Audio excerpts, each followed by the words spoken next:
India Legal presents Courts Roundup.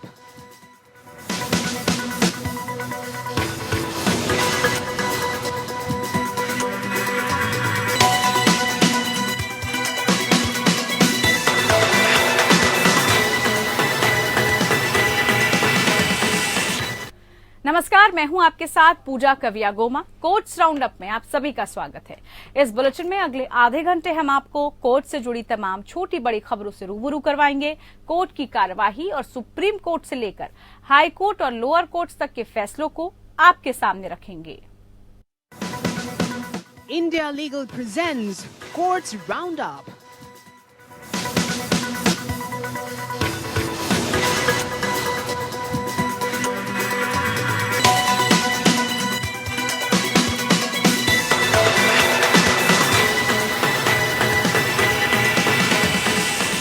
Gang rape हत्या दोषियों की समय से पहले रिहाई को चुनौती देने वाली बिल्किस बानो की याचिका पर सुनवाई से जस्टिस बेला त्रिवेदी ने खुद को अलग कर लिया है। बिल्किस ने अपने साथ गैंगरेप और अपने परिवार के लोगों की हत्या करने के 11 दोषियों की रिहाई का विरोध किया है। इस मामले में सामाजिक कार्यकर्ता सुभाषिनी अली समेत 4 लोगों की याचिका सुप्रीम कोर्ट में लंबित है। उस पर गुजरात सरकार जवाब भी दाखिल कर चुकी है।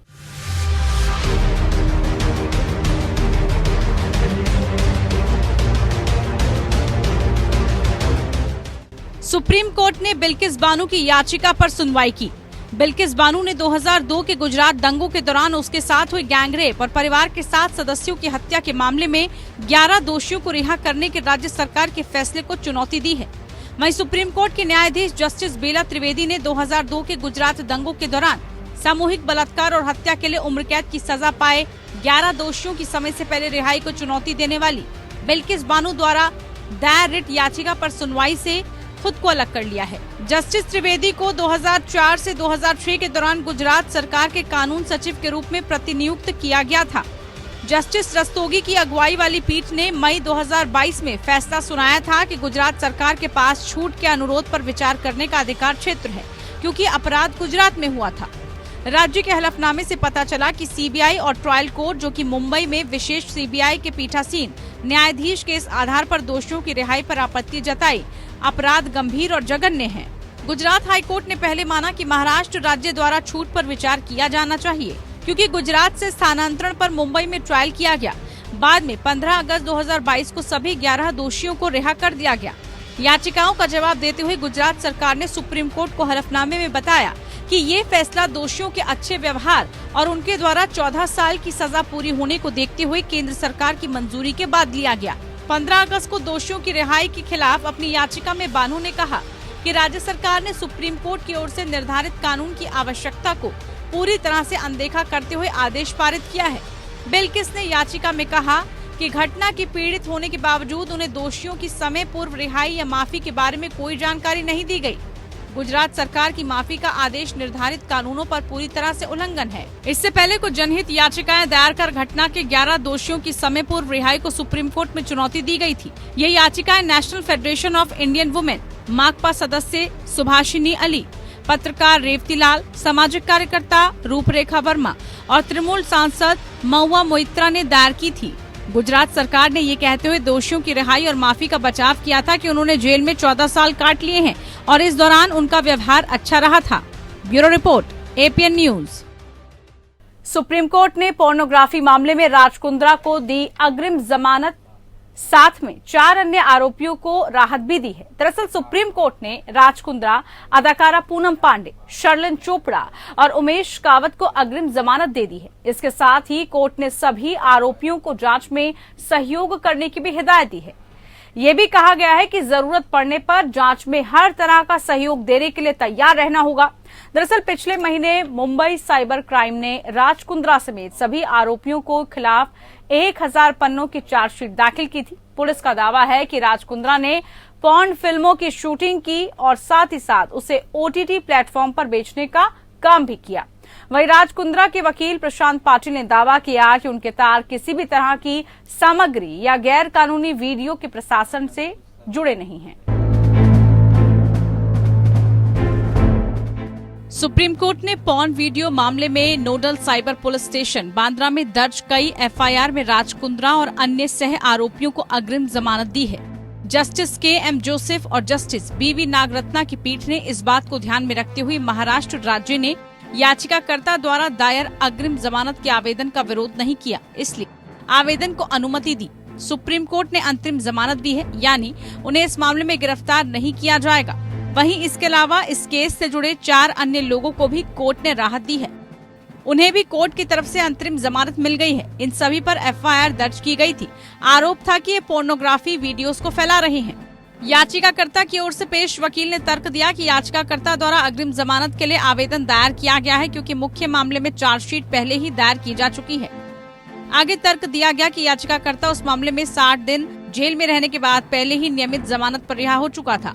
ये प्रस्तुत किया गया कि एक ही फिल्म को लेकर कई प्राथमिकी दर्ज की गई है। एक ही फिल्म के खिलाफ अलग अलग लोगों ने अलग अलग एफआईआर दर्ज कराई है और इसलिए याचिकाकर्ता कोर्ट से अग्रिम जमानत चाहते हैं। मंगलवार 13 दिसंबर को जस्टिस के.एम. जोसेफ और बी.वी. नागरत्ना की बेंच ने फैसला सुनाते हुए सभी आरोपियों से इस केस की जांच में सहयोग करने का निर्देश दिया है। साथ ही कहा है कि पार्टियों के वकील को सुनने के बाद हमारा विचार है कि याचिकाकर्ता को अग्रिम जमानत दी जा सकती है। एक आरोपी के सीनियर वकील आर बसंत ने कहा कि मामले में चार्जशीट पहले ही दायर की जा चुकी है और आरोपी जांच में सहयोग कर रहे हैं। इससे पहले सुप्रीम कोर्ट ने मामले में राज कुंद्रा को गिरफ्तारी से अंतरिम प्रोटेक्शन दिया था। रही बात वो 4 लोगों की, तो इसमें शर्लिन चोपड़ा, पूनम पांडे का नाम भी शामिल है। राज कुंद्रा के खिलाफ जुलाई 2021 में केस दर्ज हुआ था और उसके बाद जमानत पर रिहा कर दिया गया था। बिजनेसमैन समेत अन्य कई महिलाओं ने गंभीर आरोप लगाए थे। फिर इस केस को मुंबई क्राइम ब्रांच के पास ट्रांसफर कर दिया गया था। राज पर आईपीसी की धारा 420 यानी धोखा, 292 और 293 यानी अश्लील और अशोभनीय विज्ञापनों और प्रदर्शनों से संबंधित इसके तहत केस दर्ज किया गया था। इसके अलावा इन पर आईटी एक्ट भी लगाया गया था। Bureau report, APN news. Delhi high court ने केंद्र सरकार की अग्निपथ योजना को लेकर एक महत्वपूर्ण बात कही है। योजना को चुनौती देने वाली याचिकाकर्ताओं से कोर्ट ने सवाल किया कि उनके किस अधिकार का उल्लंघन हुआ है। कोर्ट ने साफ कहा कि ये स्वैच्छिक योजना है और जिन लोगों को इससे कोई समस्या है उन्हें सशस्त्र बलों में शामिल नहीं होना चाहिए। हाईकोर्ट ने 2 टूक कहा कि भर्ती के लिए अग्निपथ योजना थल सेना, नौसेना और वायुसेना के विशेषज्ञों द्वारा बनाई गई है और जज सैन्य विशेषज्ञ नहीं है।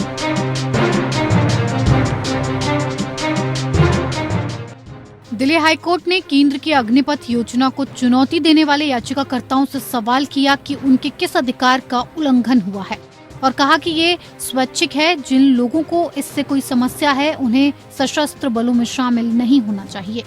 हाईकोर्ट ने कहा कि भर्ती के लिए अग्निपथ योजना थल सेना, नौसेना और वायुसेना के विशेषज्ञों की ओर से बनाई गई है और न्यायाधीश सैन्य विशेषज्ञ नहीं है। मुख्य न्यायाधीश सतीश चंद्र शर्मा और जस्टिस सुब्रमण्यम प्रसाद की पीठ ने कहा, योजना में क्या गलत है?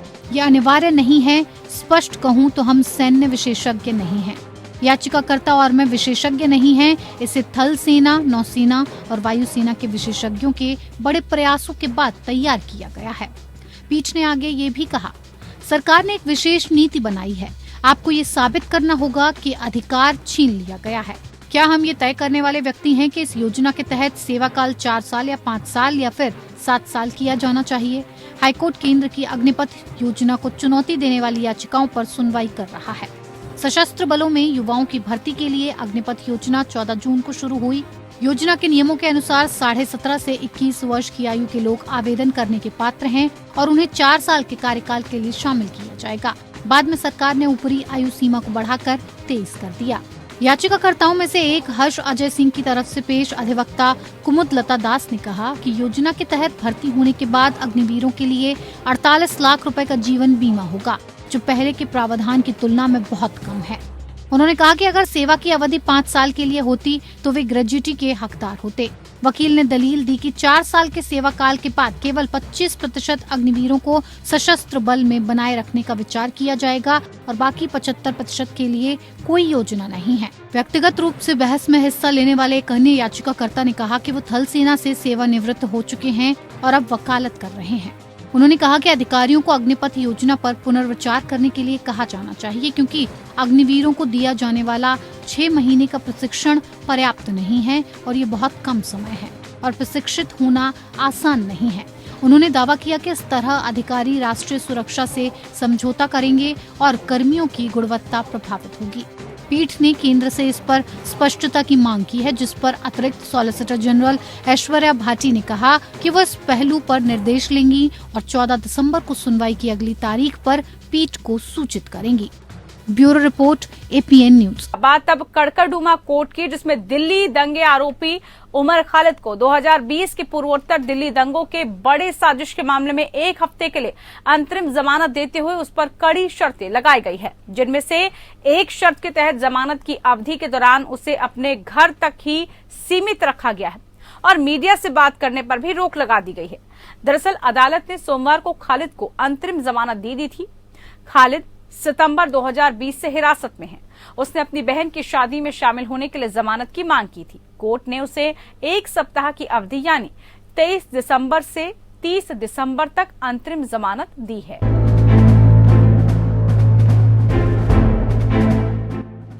उत्तर पूर्वी दंगा मामले में गिरफ्तार JNU के पूर्व छात्र उमर खालिद को दिल्ली की कड़कड़डूमा अदालत ने 1 सप्ताह की अंतरिम जमानत दे दी है। खालिद ने अपनी बहन की शादी में शामिल होने के लिए अंतरिम जमानत की अर्जी दायर की थी। कोर्ट ने आदेश में कहा, वह जनता के सदस्यों से नहीं मिलेगा। वह विवाह समारोह के दौरान अपने परिवार के सदस्यों, रिश्तेदारों और दोस्तों के साथ बातचीत करने का हकदार होगा, लेकिन अपनी अंतरिम जमानत अवधि के दौरान वह शादी में शामिल होने के अलावा अपने घर पर ही रहेगा। अदालत ने यह भी कहा कि पुलिस बाहर से उनके घर की रखवाली कर सकती है, लेकिन घर के अंदर नहीं जाएगी। कोर्ट ने खालिद को अंतरिम जमानत की अवधि के दौरान जांच अधिकारी से रोजाना वीडियो कॉल करने का भी निर्देश दिया। न्यायाधीश ने कहा, आरोपी उमर खालिद अपनी रिहाई पर किसी भी गवाह से संपर्क नहीं करेगा और न ही सबूतों के साथ छेड़छाड़ करेगा और जांच अधिकारी को अपना मोबाइल नंबर देना होगा और अंतरिम जमानत की अवधि तक अपना मोबाइल फोन ऑन रखेगा। अंतरिम जमानत के लिए 25,000 रूपए की राशि में एक व्यक्तिगत बॉन्ड और समान राशि में 2 जमानतदार पेश करने को कहा गया। दिल्ली पुलिस की स्पेशल सेल द्वारा जांच की जा रही FIR 59/2020 में आरोपी के खिलाफ भारतीय दंड संहिता के विभिन्न प्रावधानों के साथ साथ गैर कानूनी गतिविधियां रोकथाम अधिनियम 1967 के तहत विभिन्न आरोप लगाए गए हैं। अतिरिक्त सत्र न्यायाधीश अमिताभ रावत ने खालिद को 23 से 30 दिसंबर तक के लिए जमानत दी है। खालिद पर फरवरी 2020 में उत्तर पूर्वी दिल्ली में हुए दंगों में कथित मुख्य साजिशकर्ता होने के आरोप लगने के बाद गैर कानूनी गतिविधियां रोकथाम अधिनियम या UAPA और भारतीय दंड संहिता के तहत मामला दर्ज किया गया था। दंगों में 53 लोग मारे गए थे, जबकि 700 से ज्यादा घायल हुए थे। CAA और NRC के खिलाफ विरोध प्रदर्शन के दौरान हिंसा भड़क गई थी। दिल्ली पुलिस ने खालिद को सितंबर 2020 में गिरफ्तार किया था। दंगे की साजिश के आरोप में उमर खालिद 2 साल से ज्यादा समय से तिहाड़ जेल में बंद है।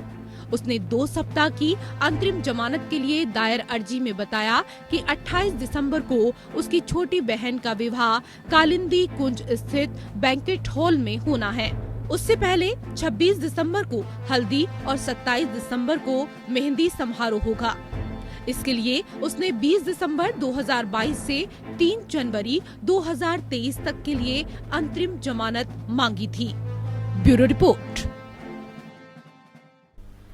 इलाहाबाद हाईकोर्ट की लखनऊ खंडपीठ ने दिल्ली के मुख्यमंत्री अरविंद केजरीवाल को बड़ी राहत दे दी है। न्यायालय ने उनके खिलाफ सुल्तानपुर में चल रहे आपराधिक मुकदमे की कार्रवाई पर अगली तारीख तक रोक लगा दी है। अगली सुनवाई 13 जनवरी को होगी। यह आदेश न्यायमूर्ति दिनेश कुमार सिंह की एकल पीठ ने केजरीवाल की याचिका पर दिया है।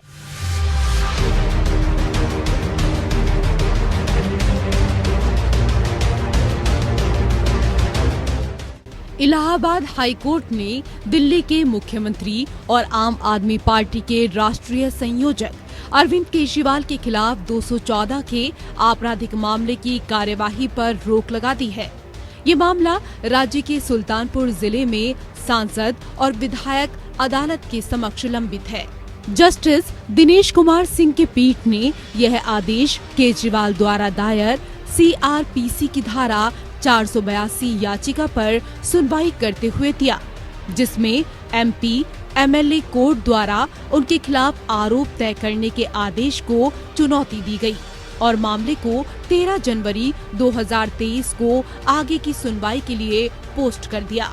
मामले में केजरीवाल के खिलाफ वर्ष 2014 में आम चुनाव के दौरान कथित तौर पर चुनाव के दौरान भारतीय दंड संहिता की धारा 171G, 186, 341 और धारा 353 के तहत FIR दर्ज की गई थी।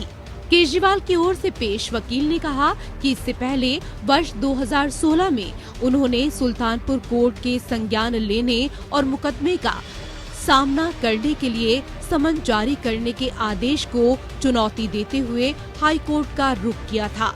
हालांकि इसे खारिज कर दिया गया।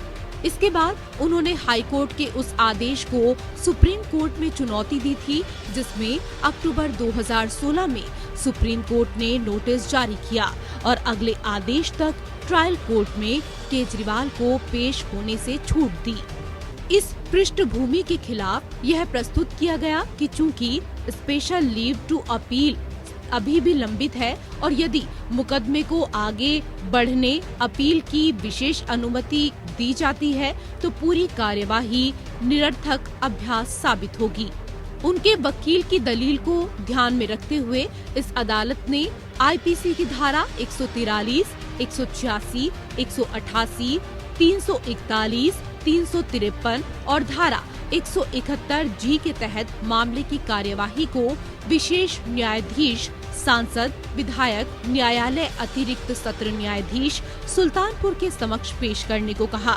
साथ ही इस याचिका को सूचीबद्ध करने की अगली तारीख तक स्थगित रखते हुए अंतरिम आदेश पारित करना उचित समझा। ये मामला 20 अप्रैल 2014 के लोकसभा चुनाव के दौरान का है।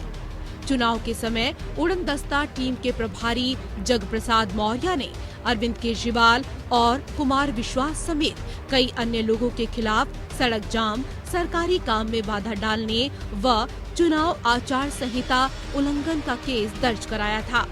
मामले में आरोप पत्र दाखिल होने के बाद निचली अदालत ने केजरीवाल समेत सभी अभियुक्तों को तलब किया था। Bureau report. हाईकोर्ट की लखनऊ बेंच की ओर से प्रदेश के नगर निकाय चुनावों की अधिसूचना पर सोमवार को लगाई गई रोक गुरुवार तक जारी रहेगी। नगर निकाय चुनावों में OBC आरक्षण लागू करने में प्रक्रिया का पालन न करने का आरोप राज्य सरकार पर लगाते हुए हैं। दाखिल जनहित याचिका पर न्यायमूर्ति DK उपाध्याय की अध्यक्षता वाली खंडपीठ ने यह आदेश दिया है। आज हुई सुनवाई के दौरान राज्य सरकार की ओर से जवाब देने के लिए एक दिन का और समय देने की मांग की गई थी, जिसे न्यायालय ने मंजूर किया। इलाहाबाद उच्च न्यायालय की लखनऊ पीठ ने सोमवार को राज्य निर्वाचन आयोग को प्रदेश में नगरीय निकाय चुनाव कराने की अधिसूचना जारी करने पर मंगलवार तक अंतरिम रोक लगा दी थी। पीठ ने राज्य सरकार को यह भी निर्देश दिया कि वो 5 दिसंबर की अधिसूचना द्वारा जारी मसौदा आदेश के आधार पर मंगलवार तक अंतिम अधिसूचना जारी न करे। आरोप लगाया गया कि शीर्ष अदालत के स्पष्ट दिशा निर्देशों के बावजूद राज्य सरकार ने बिना तिहरा परीक्षण या ट्रिपल टेस्ट के 5 दिसंबर 2022 को ड्राफ्ट नोटिफिकेशन जारी किया, जिसमें OBC के लिए आरक्षित सीटों को भी शामिल किया गया।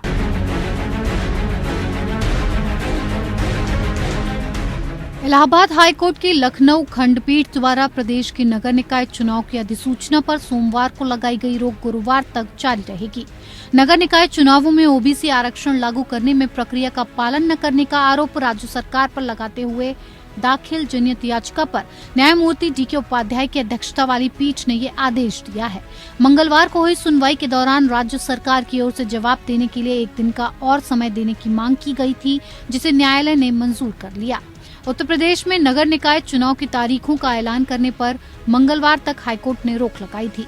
मंगलवार को उस पर सुनवाई के बाद कोर्ट ने एक दिन और अधिसूचना न जारी करने के अग्रिम आदेश किए गए हैं।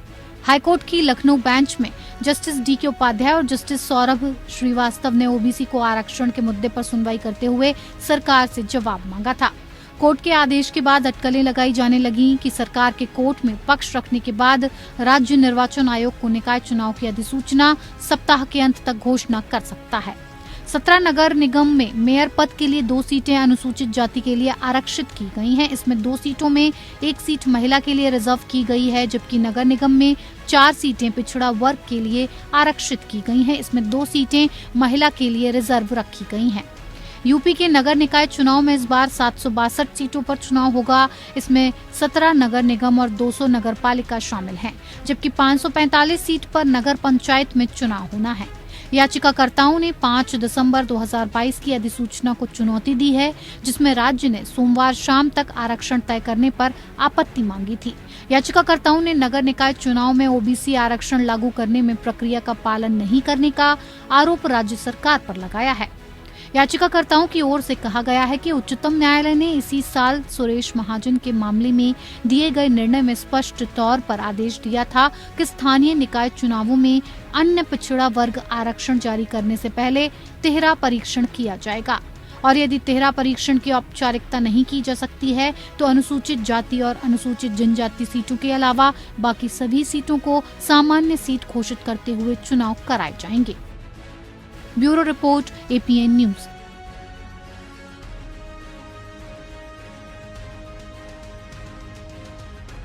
चलिए इसी के साथ कोर्ट्स राउंड अप में फिलहाल के लिए इतना ही। मुझे दीजिए इजाजत। नमस्कार। India Legal presents Courts Roundup.